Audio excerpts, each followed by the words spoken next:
Hello, boys and girls. Got another album review for you fine folks on the internet. Today, highlighting a compilation album from back in the day. One that I know at least one person has been waiting for this. The Velvet Underground Golden Archive series. This was issued in 1970 on MGM Records as part of their Golden Archive series on LP and 8-track.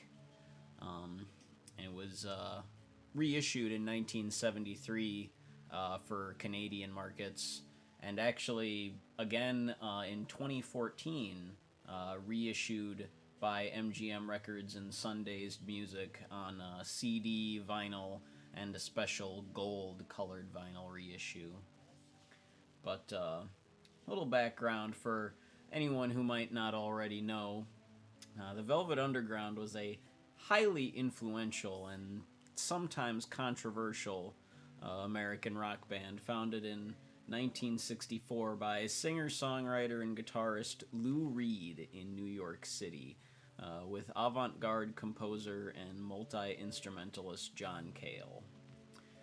Reed had been working as a songwriter for Pickwick Records and recorded with various short-lived garage bands when he met Cale, who had been working with experimental composers such as John Cage and Lamont Young. The two found they shared musical sensibilities and began rehearsing together and doing not exactly jams, but musical collaborations. A classmate of Reed's from Syracuse University named Sterling Morrison was quickly brought into the fold on guitar, and the group was filled out with percussionist Angus McLeese. I believe I'm pronouncing his last name correctly. The group underwent several name changes. First, the Primitives, then the Warlocks, later the Falling Spikes. And eventually, it was suggested by McLeese that they adopt the title of Michael Lee's 1963 book about the sexual subculture of the early 1960s. And in November of 1965, they rechristened themselves the Velvet Underground. After the band was booked for their first paying gig, McLeese abruptly left the group, declaring them sellouts. He was replaced by Maureen Mo Tucker, the younger sister of one of Sterling Morrison's friends. Her drum style and sound would go on to become a defining feature and key element of the Velvet Underground sound. With their new classic lineup solidified, the group was soon introduced to eccentric pop artist and cultural icon in his own right, Andy Warhol, who became the band's manager and sort of producer. At his suggestion, they began collaborating with German singer Nico and were signed to MGM Records. The group was made the arguable centerpiece of The Exploding Plastic Inevitable, Warhol's multimedia roadshow combining experimental films with progressive music, dance, light shows, and whatever else he could dream up. Or any of his crew, any of the people that stuck around at his factory could dream up. It was during this time that the band recorded their debut album, The Velvet Underground and Nico, affectionately referred to as the Banana Album by many fans due to the cover art. It would see release in early 1967, so quite a bit of time later. There were some delays in its release. The album was ultimately given a lukewarm reception upon release, both critically and commercially, but over the years would develop a cult following, become a steady seller, and today is considered one of the most influential debut albums of the 1960s, if not of all time. After the release of the album, the band would sever their ties with Warhol, hiring Steve Sesnick as their new manager and bringing Tom Wilson on board as producer for their second album. With Nico no longer providing vocal contribution, the band's live performances began to grow more experimental and included more improvisation. And after the release of their second album, White Light, White Heat, uh, further tensions between band members were also reaching a head, which culminated in a band meeting that deliberately excluded John Cale, during which Lou Reed gave Sterling Morrison and Moe Tucker the ultimatum that either John Cale was out of the band or the band was over. And after playing his final gig with the band in September of 1968, John Cale was replaced by multi-instrumentalist Doug Yule the following October. The group swiftly recorded their self-titled third full-length album, released in early 1969 to muted reception. And the group spent most of the year of 1969 touring, using the stage as space to work on arrangements for new and old compositions in rearranged formats. And scattered recordings throughout the year never came to fruition, as the group was ultimately dropped from MGM Records by the new president of the record label. The band was signed to Cotillion Records, a subsidiary of Atlantic Records, with the request that the band produce an album loaded with hits. Due to various factors, the resulting album was largely the project of Lou Reed and Doug Yule. Moe Tucker was on maternity leave, giving birth to her first child, leaving drums to be covered by Doug Yule, engineer Adrian Barber, Yule's younger brother Billy, and session musician Tommy Castarnaro. And Sterling Morrison was also frequently absent, having resumed his undergraduate studies. And during a now historic run of shows at Max's Kansas City in August of 1970, Lou Reed made the decision to leave the band, disillusioned with what he saw as a lack of progress and pressure from the band manager. He allegedly never told the band, leaving it to the manager to inform Morrison and Yule in the hour before a previously scheduled concert. But simultaneously in that month of August was when this album was issued by MGM Records, which, had dropped them. So obviously, even though they didn't want any more product from them, they saw value in the product they already had. So, getting right into it here, before I do, let me just take a sip of tea for the working man. So, side one of this record opens up with Candy Says, one of a collection of songs that Reed wrote explicitly from a female perspective. Definitely one of Reed's more soft and gentle songs. It opens quite dramatically with the stark lyric, "Candy says, I've come to hate my body." And there are other things that the Candy character lists that make her feel isolated, uncertain, or just unhappy.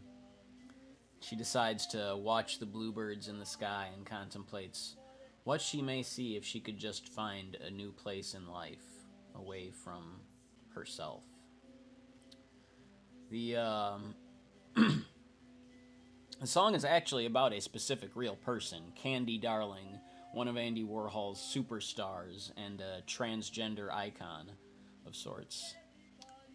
So that's pretty interesting, I think.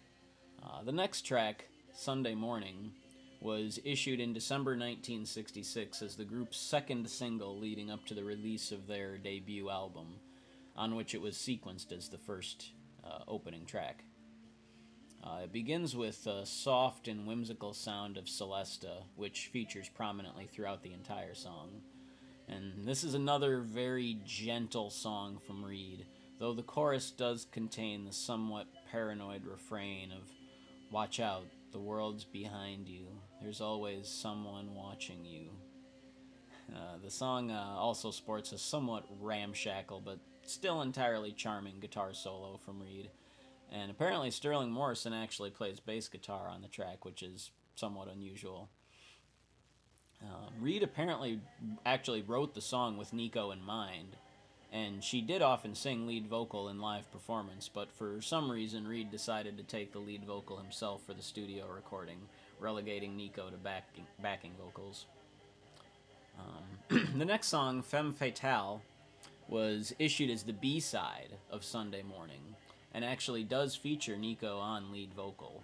The song was apparently written at the request of Andy Warhol, a dedication to Edie Sedgwick, another of Warhol's superstars. And it's another very soft, if not sweet, song. It sports lyrics such as, "You better watch your step, she's gonna break your heart in two, it's true. It's not hard to realize, just look into her false-colored eyes. She builds you up just to break you down, what a clown." Or clown, as Nico sings. There's another lyric about how she's got a book full of names of, basically implied to be guys she's slept with, and you're number 37. Makes me think of that scene from Clerks. You suck 37 dicks? Another sip of tea for the 37 dicks. The next track, White Light, White Heat, was released as the first single leading up to their album of the same name in January 1968. It comes bursting through the speakers with a crashing strum attack. This is the essence of proto-punk. The first song on this particular compilation that is in no way soft, sweet, or gentle. A balls-out thrasher of a rocking song, slowly devolving into clattering strumming and thumping that defies you to question if this is actually what it's supposed to sound like.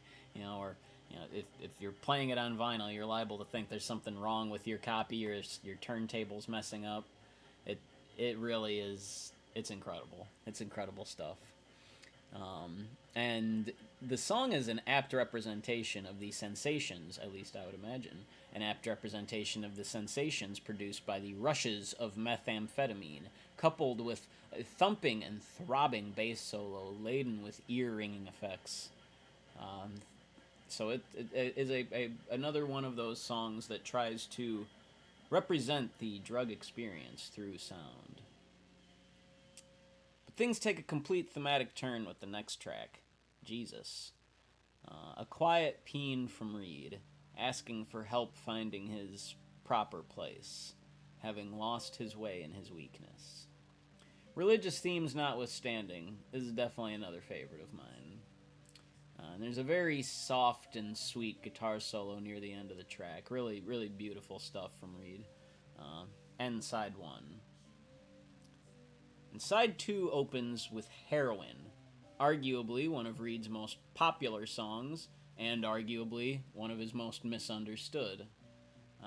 Rather than an endorsement or celebration of heroin, it is a raw musical portrayal of the feelings and thoughts that Reed associated with the subculture that existed around the substance.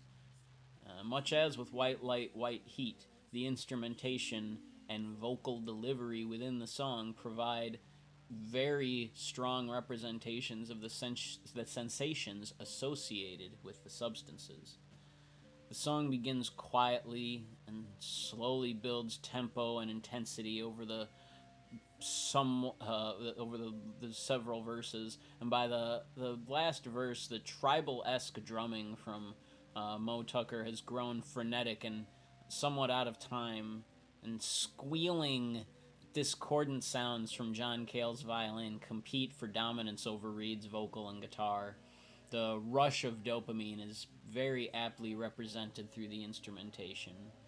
And after the last vocal refrain of, "I guess that I just don't know, and I guess that I just don't know," the band reaches a harmonious, almost orgasmic conclusion.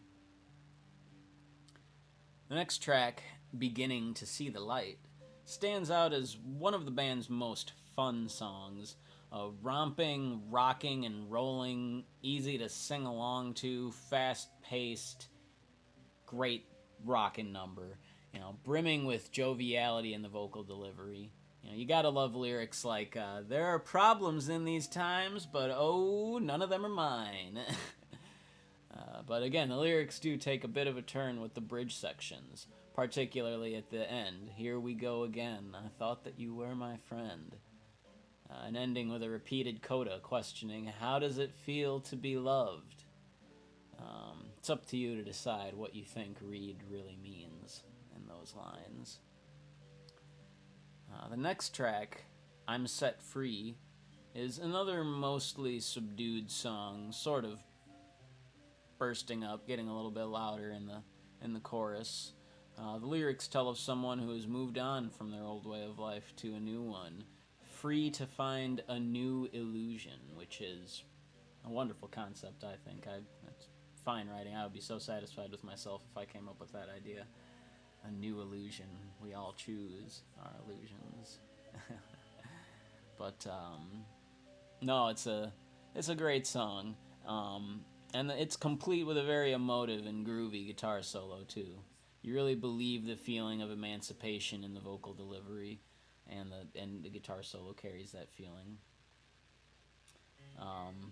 The next track, Here She Comes Now, was issued as the B-side of White Light, White Heat, and was apparently another song Reed actually wrote with Nico in mind, but by the time they had demoed the song for the first time, her collaboration with the group had ended.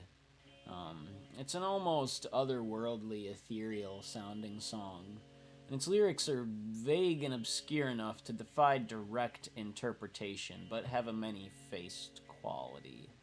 The common interpretation is that it's simply a double entendre about sex and female orgasm. Another interpretation is that it's about waiting for drugs, or waiting for drugs to kick in, or that it could be about Lou Reed's guitar. Choose your own adventure. And the next track, After Hours, is the vocal spot for Mo Tucker, as Reed felt her voice would make the song more believable. It's one of the group's sweetest songs, and stands out as an enduring classic and something of a fan favorite.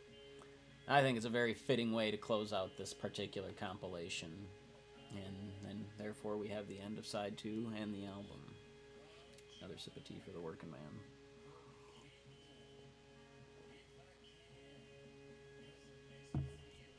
So, final thoughts. This is a fantastic collection of material from their first 3 albums, released during their tenure with MGM Records. The sequencing is somewhat odd, side 1 being all soft and gentler songs, interrupted the second to last song with the crashing and thrashing White Light, White Heat.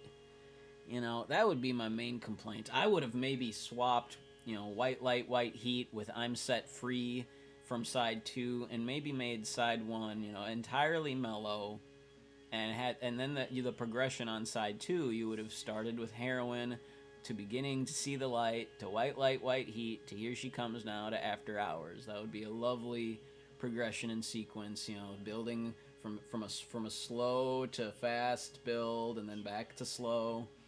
But hey, I wasn't working for MGM Records in 1970, so it is what it is. All things considered, this is a 5-star collection of some of the band's best stuff, from a couple singles to deeper album cuts, and it's not a bad place to start with the Velvet Underground for the curious. Or I guess, I should say it wouldn't be if this was a more widely available album. Interestingly enough, this Golden Archive series was something MGM Records only actually had in production for 1970. I don't even mean the Velvet Underground in particular edition. The whole series for other artists. On the back cover, you can see a catalog here of other artists that they issued in this Golden Archive series. All sorts of people that they had on their roster, including Wes Montgomery. I'd like to actually get my hands on that one, but all sorts of people from the Righteous Brothers, the Cowsills, Tim Hardin, Wayne Newton, Ian and Sylvia, Janice Ian, Count Basie. There's quite a few interesting collections that they had, because MGM did actually have quite a few decent people on their record label, and they went and got rid of some of them, like the Velvet Underground. So here's the label face here with the MGM yin and yang-esque lion label. Side B label. So, definitely not an essential part of, any Velvet Underground or Lou Reed collection. You know, it's not like there's nothing you can't get anywhere else, but it's a very, very solid set of songs. And even though the sequencing on side one is a little weird, you know, it's, again, these songs are all fucking great. Pardon my language. So you would do yourself no disservice if you added this to your collection. I, you know, easily would give it, you know, it is missing a couple of my favorite songs of theirs, but it's still got, you know, plenty of my other favorites. So easily 9 out of 10. Part of me wants to go 10 out of 10, but I'm probably going to lean towards 9 just because that's me. So 9 out of 10 for this collection here. I almost want to say 9.5, but I'm not trying to open up that half rating can of worms. So 9 out of 10. Let me know in the comments below. Have you heard this album? Have you, are you familiar with any of the Velvet Underground's other albums? Have you heard much of their stuff? They don't have too much stuff. They really only got, the Velvet Underground and Nico, White Light, White Heat, the second self-titled album from 1969, and then Loaded. And if you count Squeeze, which most people don't, 5, and they got their 90s live reunion album. They got a couple other live albums that were recorded in the 60s that have come out since, but ultimately they do not have too much material, so it's not that hard to get through everything. Let me know in the comments what you think below, what you got to say. Let's get a discussion going. I know there's at least one person who should have a few things to say. So thanks for watching. I appreciate all the viewership. This has been Matthew Buckley Talks Music with the Velvet Underground Golden Archive series. Music is the best.